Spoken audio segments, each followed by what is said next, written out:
Since the beginning of the war, there have been a very low number of reported casualties. And what really surprised us is when we spoke to our sources, the number was not just, double or triple or quadruple the original 8 seriously wounded that were reported. It was 150 troops. And that is a big discrepancy.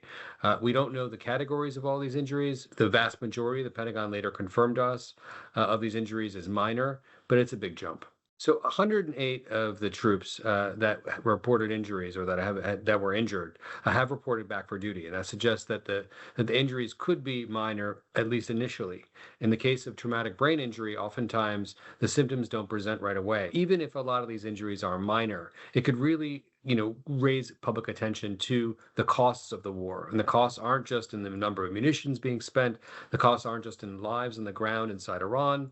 The costs are also to U.S. troops and to U.S. allies across the region, which are taking, barrages of Iranian missile and drone strikes over and over again during this war. Polling that Reuters and other organizations have done shows that this war isn't broadly popular inside the United States, but it remains to be seen whether this casualty number itself will turn, heads or create additional pressure on the Trump administration.